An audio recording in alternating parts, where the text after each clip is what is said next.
Welcome to Oktoberfest. Time to see what this is all about, huh?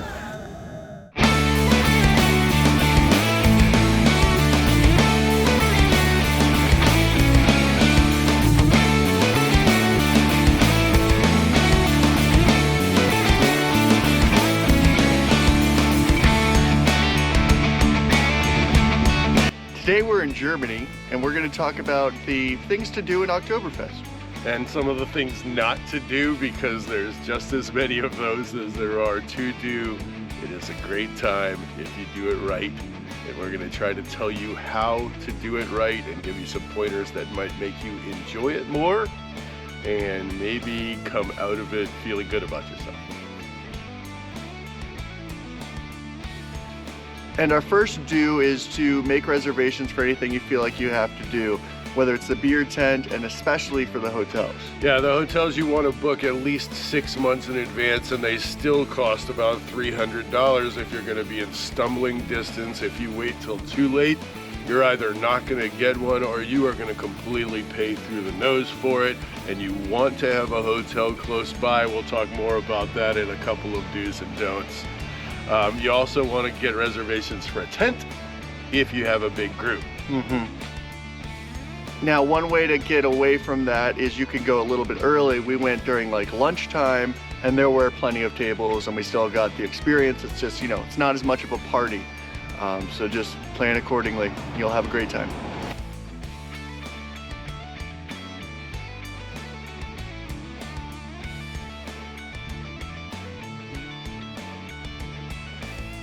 And don't expect to get a table at night if you don't have reservations.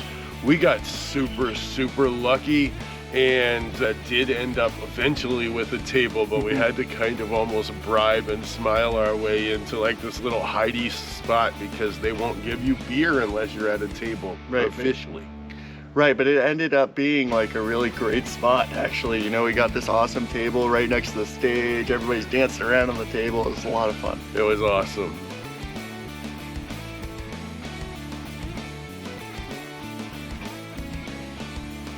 Second most important thing to do is bring a lot of cash. You are going to spend a lot of cash, and you want to have it readily available.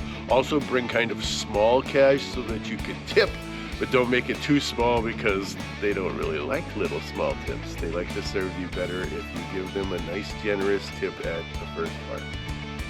Absolutely. One other thing is, you know, you're pretty much everywhere in the world, you think they take credit cards. Unfortunately here, most places don't take credit cards, so it's not even really worth bringing your credit card. If you want to bring a debit just in case, you can put a little debit in your vest pocket or something. Don't bring a whole wallet, there's no reason for it. When you go to any cultural celebration, you definitely want to try to fit in with the locals, experience the cultures, all that. And Oktoberfest is no exception. Make sure to invest the money in a Trachten. It makes you feel like you belong, and also it's just, you know, it just fills the ambiance. There's a few different kinds of Trachten, which is like their traditional wear. I wore the traditional lederhosen. Mine did not come with suspenders, so I had to purchase a belt, but I got this nice Trachten vest and checkered shirts, and I got the traditional socks and leg warmer combo thing, and I'm wearing some nice dress shoes.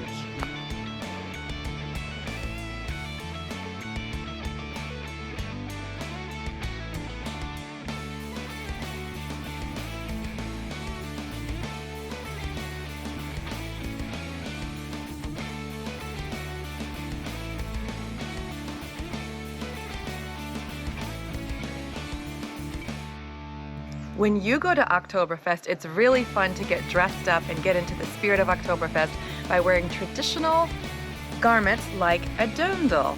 The one that I'm wearing has, of course, a beautiful lace apron, there's an undershirt, and then the actual dress itself. It's embroidered with flowers, and this one is traditional, but it's vintage. And that's one of the tips that I would give you is when you're looking for your traditional garb, don't be afraid to go on a place like Etsy or eBay and see if you can find something that's authentic and nice quality, but maybe you'll pay a little bit less for it. And if you don't get into the mood to wear your traditional garb until you're already in Munich, don't sweat it. There are tons of Trachten shops all over in Munich, and they have a lot of really wonderful selection. It is a little pricier, so just know that if you wait until you get there to purchase it, it's going to cost you a bit more money. But it's really fun, and everybody does dress up. So if you're thinking, I don't know, I don't want to be the only one dressed up, you won't be. A lot of people do it, and it's really fun. And these are the Bundehosen with the straps and a nice traditional Trachten shirt. It has a little button here in case you want to roll up your sleeves, but I would think that's for a summer Wiesn because I wasn't rolling up my sleeves at all. So if you look closely at these, they come with the straps. You do want to cross your straps on the back, and there's a lot of detail. They're like a 3/4 leg, almost like a culotte, I would say. I wore mine with my hiking shoes just because I'm too lazy to carry an extra pair of shoes just for a Wiesn. I have a nice hat that I actually bought in the Dolomites, which is my favorite part of the Alps, and I outfitted it with a really cool feather pin. And you can get all these pins like Brendan has on his hat. And I also recommend probably getting a vest or one of the traditional jackets, because especially if you're from Florida, it's not warm. No, don't expect it to be warm. You're coming and you're thinking it's September and it's still summer, and it was not warm. We had undershirts on. I had to buy a leather jacket. But do wear the Trachten, get yourself a hat, and they have lots of nice options for that. But don't wear a costume. Don't wear your Trachten like it's a costume. This is a traditional dress. It is something that means something to the people in the Alps and the Germans in particular, and they wear them mostly for these types of things, for the Wiesns. They take it seriously. The people who come in with the like t-shirt that looks like it's lederhosen, or those really cheap girl dirndls. Like, you can get a really nice dirndl on eBay. Don't wear a Halloween costume. Yeah, don't wear a Halloween costume. Don't put a stupid turkey thing on your head. So just have respect for the culture. We are there to drink. That doesn't mean you have to be sloppy from the get-go.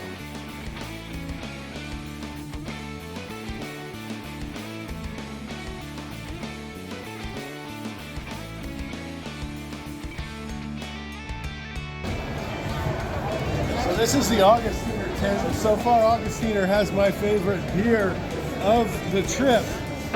Here's to Oktoberfest.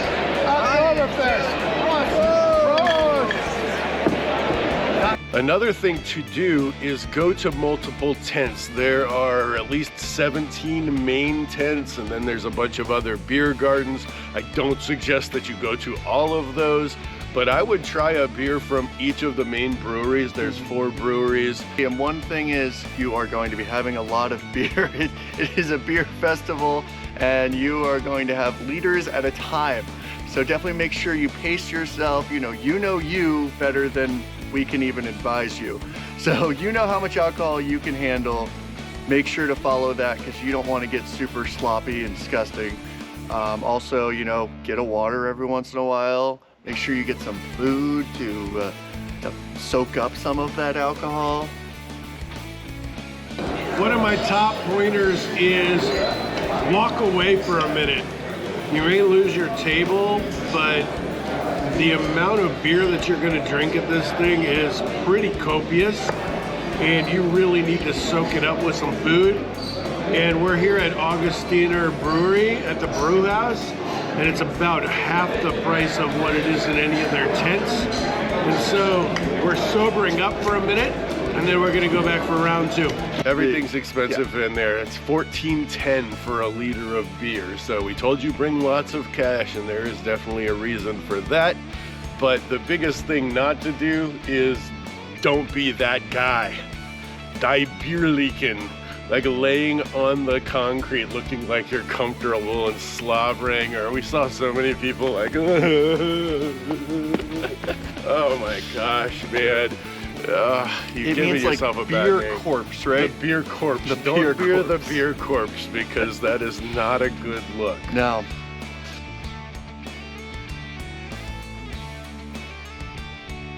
And you're here. It's a cultural festival, so you need to experience the local traditions. And that includes, you know, drinking to the Ein Prost song when everybody drinks. Ein Prost, and you have to take a sip like every time Ein Prost. So. Yeah, so probably take little sips, but definitely do it. Get on the tables and dance at night when everybody's dancing, and have a lot of fun. Do some of the games. Go over to Wiesn, which is like the old-fashioned style where they have games over there too. That's a good place to get a drink at night without having to like fight through crowds also. That was a really good point, and Wiesn has a lot of cool displays of the culture and what it used to be like. And the rides are only $1 over there. But I would say almost every ride spins around in some way. It's like spinning. And almost every one of them would probably make me queasy when I'm sober. So I chose to play games instead of going on rides because I figured that throwing up all over the whole crowd probably wouldn't have been that culturally appropriate either.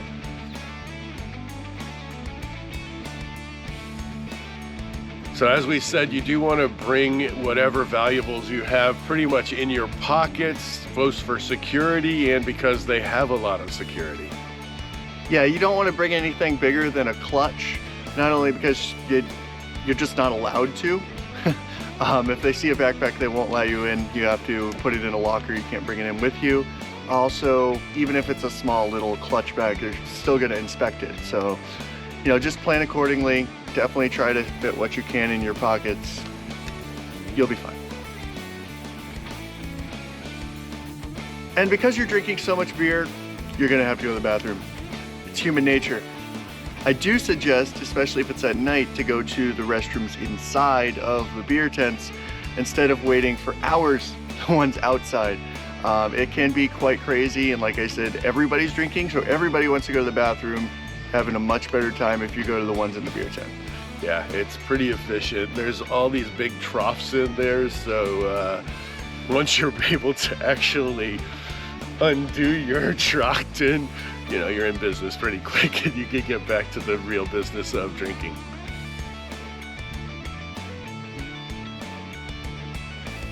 And when you're coming to Germany in Oktoberfest, I know you're going there for Oktoberfest, but I suggest that you don't spend the whole 5 days here. You can really do pretty much all of it in like 2 days, and that gives you a lot of time to explore the area. Right? Germany is full of great opportunities. We call this Oktoberfest, and so it has a whole lot to do with beer almost the entire trip. We're going to another Oktoberfest in Vienna. We did some other small like beer gardens here and there, but Bavaria is gorgeous. There's so many castles to see, and there's so many places to just be out in nature and enjoy the beauty of it.